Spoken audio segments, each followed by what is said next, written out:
Bienvenidos.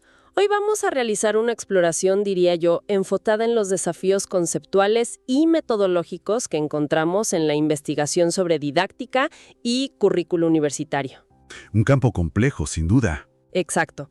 Y esa complejidad exige, una precisión y una claridad que a veces falta. Sí, es un punto crucial.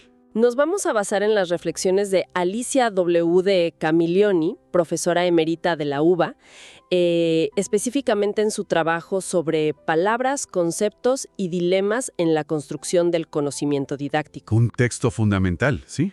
El objetivo entonces es examinar un par de obstáculos que son bastante frecuentes para investigadores y docentes. Ajá. Por un lado, el uso de conceptos clave de forma, digamos, ambigua, polisémica. Entiendo. Y por otro, el planteamiento de falsos dilemas, estas dicotomías que simplifican demasiado las cosas. Simplifican procesos que son inherentemente complejos, claro. Justo, empecemos, si te parece, por el problema de la ambigüedad conceptual en nuestro lenguaje, en el lenguaje pedagógico. Perfecto. Camilloni, de hecho, describe un fenómeno muy interesante que llama efecto acordeón.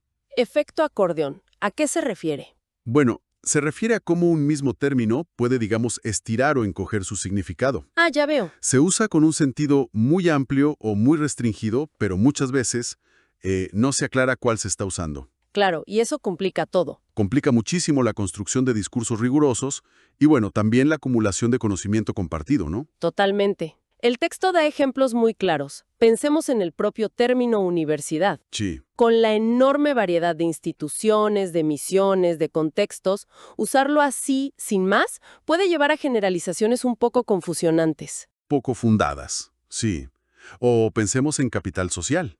También, un concepto que viene de otros campos. Exacto. Y que varía mucho si lees a Coleman o a Bourdieu, por ejemplo. Y además, se le critica por ser vago, ¿no? O por tener un sesgo muy economicista cuando lo aplicamos a la educación. Precisamente.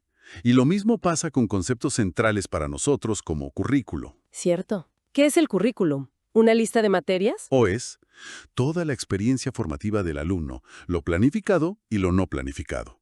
Son visiones muy distintas. Y ni hablar de competencia, que está tan de moda. Competencia. Hay la distinción entre competence, o sea, la capacidad de lograr resultados, Ajá. y competency, las características que llevan a ese desempeño. Es crucial. No es solo una cuestión teórica. Para nada. Afecta directamente cómo diseñamos los planes, cómo enseñamos, cómo evaluamos, incluso la autonomía de la universidad para definir qué perfil quiere. Y hay otros términos: empleabilidad, internacionalización, globalización. Todos con ambigüedades parecidas, sí. Esta falta de precisión, al final, impacta en las políticas universitarias, en las prácticas, genera confusión. Y a veces se implementan cosas con objetivos que no están del todo claros. Incluso los términos que parecen más prácticos, ¿no? Como enseñanza basada en problemas, o en casos, o en proyectos. Exacto. Detrás de esa etiqueta hay una variedad de prácticas tan grande que si no se describe en detalle, es imposible saber de qué estamos hablando realmente o comparar resultados. Esta falta de precisión nos lleva al otro punto que señala Camilloni: la tendencia a analizar todo con dualismos simplificadores. Así es muy tentador pensar en opuestos. Activo versus activo. Superficial versus profundo. Escolástico versus auténtico. La lista es larga. Parecen aclarar las cosas al principio. Sí, dan una sensación de orden.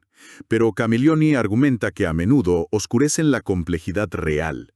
Encajonan los fenómenos en categorías muy rígidas. Limitan el análisis. Limitan un análisis más profundo, más matizado. Tomemos el ejemplo de formación académica y profesional. Sí. Plantearlas como opuestas, ignora que en la mayoría de las carreras son complementarias, ¿no? Totalmente. El verdadero desafío no es elegir una u otra, Sino encontrar cómo articularlas bien, cómo integrarlas de manera que tenga sentido para el estudiante. claro. Y pasa algo parecido con aprendizaje superficial versus profundo. Sí, esa dicotomía ha sido muy influyente, pero a veces nos hace olvidar los factores del contexto, que son clave. O que los estudiantes pueden usar estrategias mixtas. Exacto. Pueden combinar ambos enfoques según la tarea, según sus metas. No es siempre blanco o negro. Y lo de enseñanza centrada en el profesor versus centrada en el alumno. Es otra simplificación enorme. Decir que si el profesor expone, el aprendizaje es pasivo. Es asumir mucho. La actividad mental del estudiante sigue ahí. Claro. Y por otro lado, no toda actividad que proponemos como activa genera automáticamente un compromiso intelectual profundo en todos. Son etiquetas que pueden estereotipar prácticas que son mucho más diversas y complejas. Definitivamente. Camillón incluso critica el uso de algunas metáforas visuales, como los famosos triángulos, el pedagógico, el didáctico. El de gobernanza también. Dice que aunque ayudan a visualizar relaciones, pueden terminar como solidificando procesos que en realidad son fluidos, dinámicos. Como si fueran estructuras fijas, limitando a entender relaciones más intrincadas. En resumen, entonces, lo que propone Camillonis es una llamada fuerte a la necesidad de rigor conceptual, Sí, y a un análisis que acepte la complejidad. evitando dos trampas: la polisemia, esa ambigüedad descontrolada, Y las simplificaciones dualistas, que nos dan una falsa sensación de claridad. exactamente. Superar estas limitaciones, tanto discursivas como analíticas, es, yo diría, fundamental.